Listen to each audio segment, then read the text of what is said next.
Casi todos crecimos con la idea de que para tener éxito hay que, no sé, quemarse las pestañas. Claro, trabajar hasta el agotamiento. Exacto.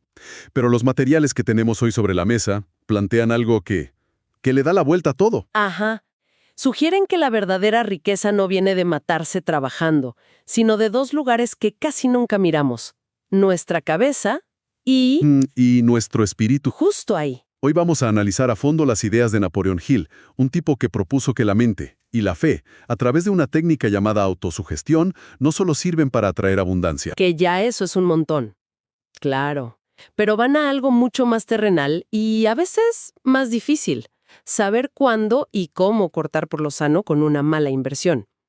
La misión de hoy es entender de dónde sacó estas ideas y, sobre todo, cómo usarlas para salir de esas situaciones que nos estancan, ya sea en las finanzas, en el trabajo o en lo personal. Y fíjate que lo fascinante de estas fuentes es cómo mezclan la ambición del éxito con algo que suena casi a misticismo, ¿no? Totalmente. Pero hay que dejarlo claro desde el principio. Esto no es pensamiento mágico, para nada. Tampoco es la ley de la atracción de sillón. No es solo desearlo. Es todo lo contrario. Es un sistema de una disciplina brutal para hackear nuestra propia mente. La premisa central, de la que parte todo, es que la mente no es una espectadora de nuestra vida. Es el taller donde se forja la realidad. Es el artesano, no solo la herramienta. Vamos a meternos a fondo en esto. Los textos insisten en que la mayoría de la gente vive desde el miedo y el esfuerzo físico. Entiendo la parte mental, ¿eh? La de controlar los pensamientos. Claro. Pero la dimensión espiritual, ese puede ser un concepto un poco resbaladizo. ¿Hill lo conectaba con alguna religión específica o se refería a algo más? No sé, como la confianza en uno mismo. Casi como un placebo de alto rendimiento. Esa es la pregunta clave. Y no tiene que ver con religión. Para Hill, la dimensión espiritual es la creencia fundamental, casi una certeza física, de que estamos diseñados para la abundancia. No para la supervivencia. Exacto. No para la supervivencia. Es cambiar el chip de voy a luchar por conseguir algo a voy a alinearme para recibir lo que me corresponde. Es un cambio de postura. Es un cambio de postura total ante la vida. Y la dimensión mental es, por así decirlo, la sala de máquinas de ese barco. La parte espiritual es el capitán que fija el destino, la abundancia. Pero en la mente es donde los ingenieros, nuestros pensamientos, están moviendo las palancas. Y quemando el carbón. Y quemando el carbón para que el barco realmente se mueva en esa dirección. Claro, la sala de máquinas. Me gusta esa analogía. Y ahí, justo ahí, es donde entra la autosugestión. El material la describe como una ley casi física. Lo que se repite se convierte en identidad. Esa frase es potentísima. Me voló la cabeza el ejemplo que da sobre los primeros pensamientos del día. Ese, otro día más.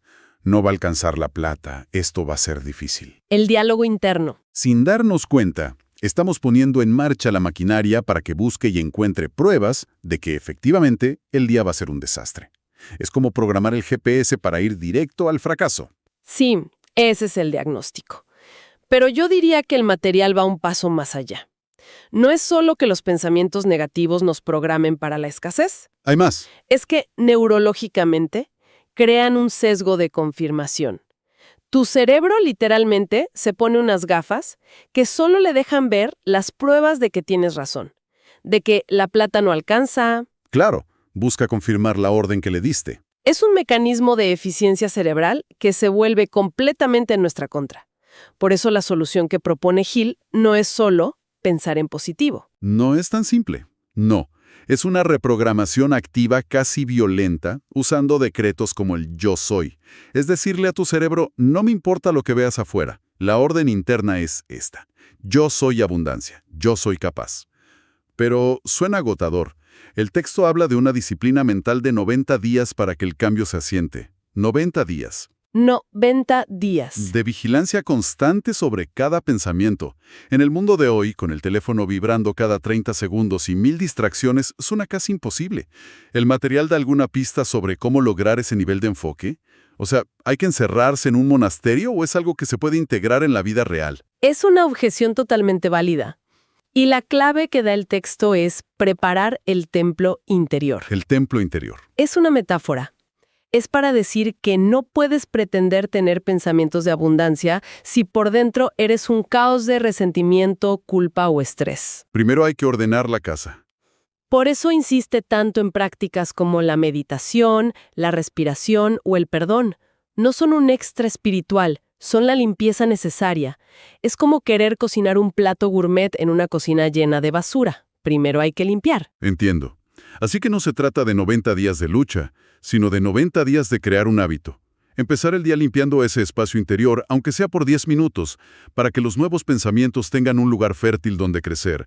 Sabes, al escuchar esta idea de reprogramar la mente frente a la adversidad, me pregunto si Hill mismo la aplicó. Claro. Porque es muy fácil escribir estas teorías desde la comodidad del éxito, ¿no?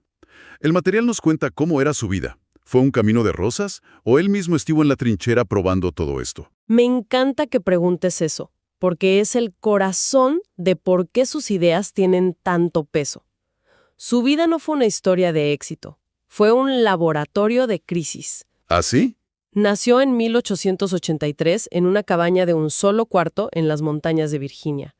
Pobreza absoluta. ¡Wow! Su madre murió cuando él era niño y su madrastra fue la que le regaló una máquina de escribir y le dijo, si aprendes a usar esto y tu mente, puedes salir de aquí. Ese fue el primer chispazo. Ok, un comienzo difícil, muy difícil. Pero, ¿cuál fue el momento en que todo cambió? O sea, ¿cómo pasa de ser un chico pobre de Virginia a desarrollar una filosofía del éxito mundial? El punto de inflexión fue un encargo que consiguió como joven reportero. Entrevistar a Andrew Carnegie, que era el Jeff Bezos de su época, un magnate del acero. ¿El magnate del acero? ¡Claro! Carnegie vio en Hill una ambición y una curiosidad fuera de lo común y en lugar de una entrevista le lanzó un desafío. Le dijo, Creo que el éxito tiene una fórmula, una que cualquiera puede aprender, pero no está escrita en ningún lado. te reto a que dediques los próximos 20 años de tu vida a entrevistar a los hombres más exitosos del país, Ford, Edison, Rockefeller, y descubras esa fórmula. Yo te abriré las puertas, pero no te pagaré ni un centavo. Un momento. 20 años. Le pidió que dedicara 20 años de su vida a un proyecto, sin pagarle. Sin un centavo. Y mientras tanto, según los textos, Hill se arruinaba y enfrentaba crisis personales. Ahí está el punto. Eso lo cambia todo. No era un académico observando el éxito desde un escritorio. Estaba en el barro, tratando de usar sus propias reglas para sobrevivir. ¡Qué locura! Exacto. Mientras escribía sobre el éxito, su propia vida era un carrusel de fracasos. Montaba negocios que se iban a la quiebra, socios que lo estafaban, perdió toda su fortuna varias veces. No puede ser. Y no hablamos de que fracasó su startup. Hablamos de ruina total, de empezar de cero una y otra vez. ¡Wow! Era el equivalente a que hoy tuvieras un canal de YouTube con millones de seguidores y al día siguiente tuvieras que volver a vivir en casa de tus padres. ¡Qué fuerte! Cada caída, como lo describen las fuentes, era una prueba de campo para sus principios. El miedo lo paralizaba. Usaba la autosugestión para reprogramarse. Se sentía solo y perdido. Aplicaba su concepto de la mente maestra, buscando a 2 o 3 personas que creyeran en él para recargarse.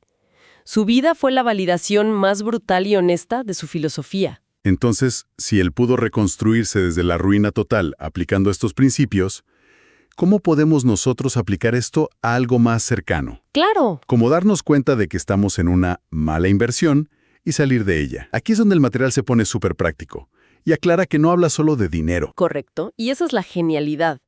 Amplía el concepto.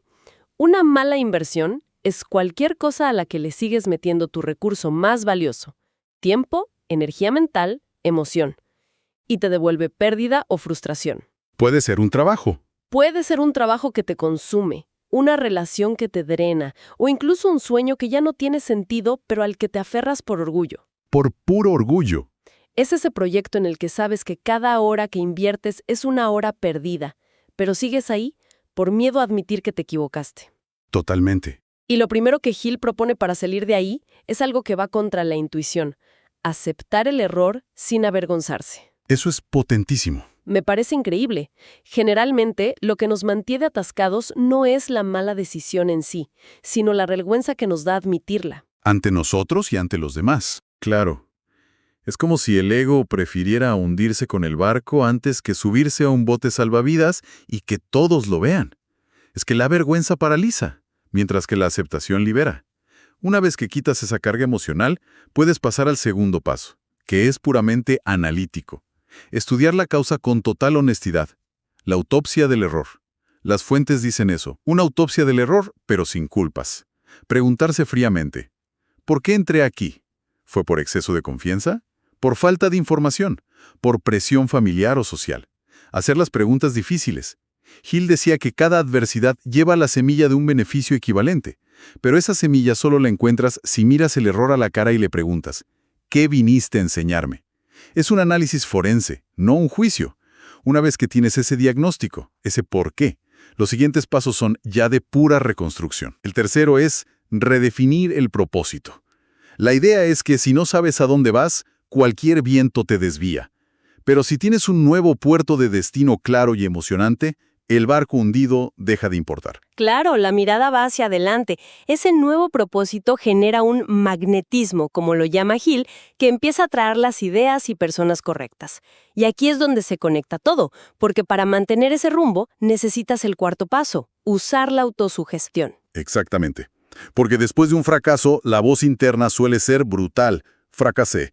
No sirvo para esto. Soy un idiota. El peor crítico es uno mismo. La autosugestión es la herramienta para reescribir ese guión conscientemente. Cambiar el fallé por aprendí. El perdí dinero por pagué por una lección valiosísima. Me gusta eso. Pagué por una lección. Nadie, absolutamente nadie, construye un futuro exitoso desde la culpa y el autorreproche del pasado. Es imposible. Se construye desde la lección aprendida y la nueva visión.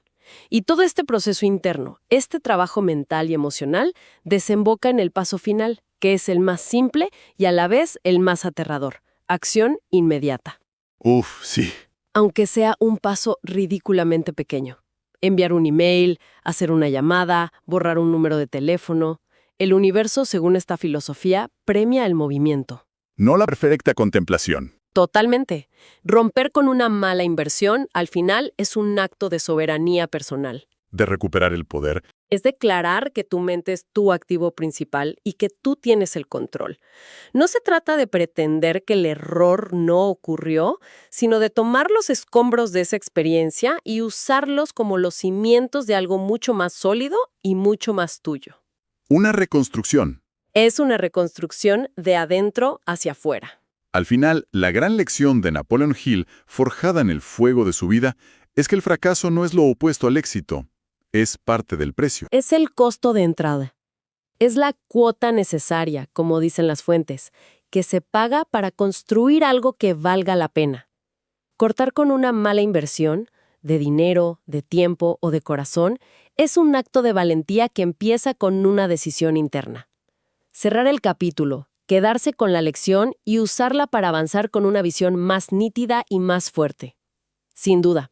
Y quizá para dejar una última idea en el aire. Es interesante que todo el material se enfoque en cómo salir de las malas inversiones, en cortar lo que nos drena. Sí.